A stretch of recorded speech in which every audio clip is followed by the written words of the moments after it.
Hello, welcome back to the reading of the poem of the Man God, written by Maria Valtorta, Volume 3. Chapter 285, Part 2. Arrival at Ramoth with the merchant from the other side of the Euphrates.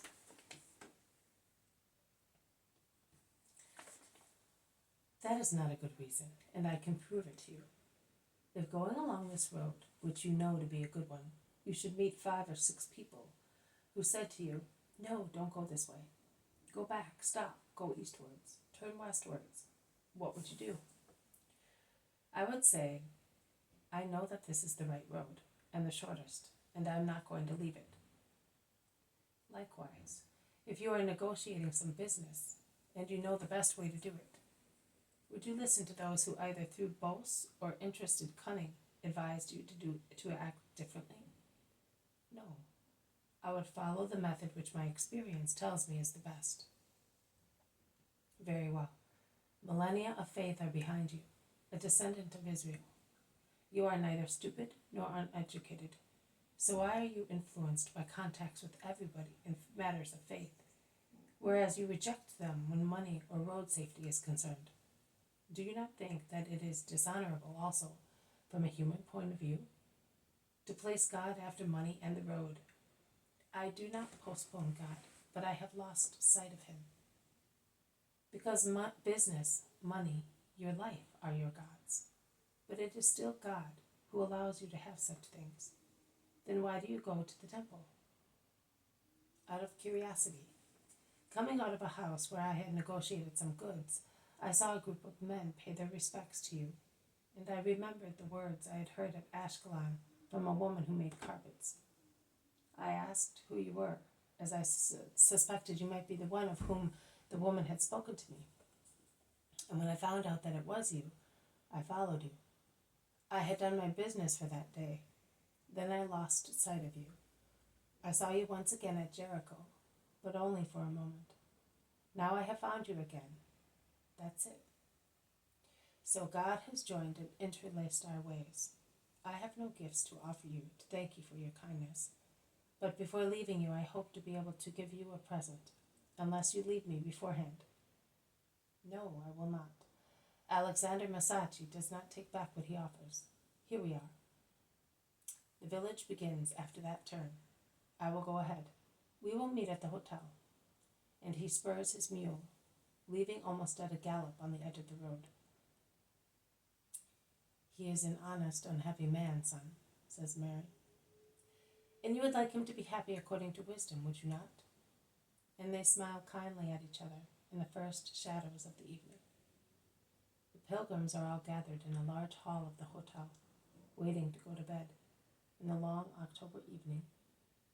The merchant is in a corner all by himself, intent on his accounts. Jesus, with his group, is in the opposite corner. There are no other guests. Braying, neighing, and bleating can be heard coming from the stables, which makes one assume that there are other people in the hotel. Perhaps they are already in bed. Margium has fallen asleep in Our Lady's arms, forgetting all of a sudden that he was a man. Peter is dozing and is not the only one. Also, the whispering elderly women are half asleep and are silent. Jesus, Mary, Lazarus' sisters, Syntyche, Simon Zealot, John and Judas are well awake. Syntyche is searching John of Endor's bag, looking for something. But she prefers to come close to the others and listen to Judas of Ephesus, who is speaking of the consequences of the exile in Babylon, and concludes, and perhaps that man is still a consequence of that. Every exile is a ruin.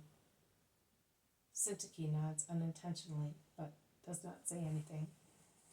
And Judas of Ephesus concludes, however, it is strange that one can so easily divest oneself of what has been a treasure for centuries to become entirely new, particularly in matters of religion, and a religion like ours. Jesus replies, you must not be surprised if you see Samaria in the lap of Israel. There is silence. Syntyche's dark eyes are staring at Jesus' serene profile. She looks at him intensely, but does not speak. Jesus perceives her glance and turns round to look at her. Have you not found anything to your liking? No, my lord. I have got to the point that I am no longer able to reconcile the past with the present, former ideas with present ones, and I feel as if it were a defection, because my former ideas have helped me to have the present ones. Your apostle spoke the truth, but my ruin is a happy one. What is your ruin? All my faith in heathen Olympus, my lord? But I am somewhat upset because on reading your scriptures, John gave me them, and I read them because there is no possession without knowledge. I found out that also in your history of the beginning, shall I say, there are events which do not differ much from ours. Now I would like to know. I have already told you. Ask me, and I will answer your questions. Is everything wrong in the religion of the gods? Yes, woman. There is but one God, who does not originate from anybody else, and is not subject to human passions or needs. One only eternal, perfect God, the creator of everything. I believe that, but I want to be able to reply to the questions which other heathens may ask me, not in a way which does not admit any discussion, but by discussing in order to be convinced.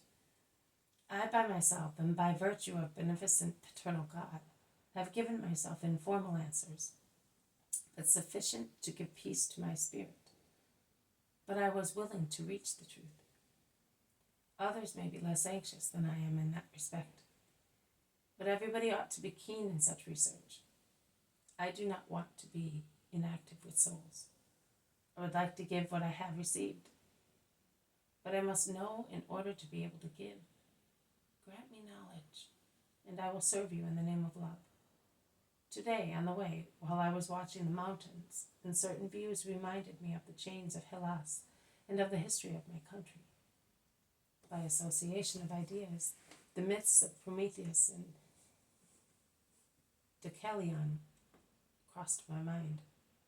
You have something similar in the fulmination of Lucifer, in the infusion of life into clay, in the flood of Noah.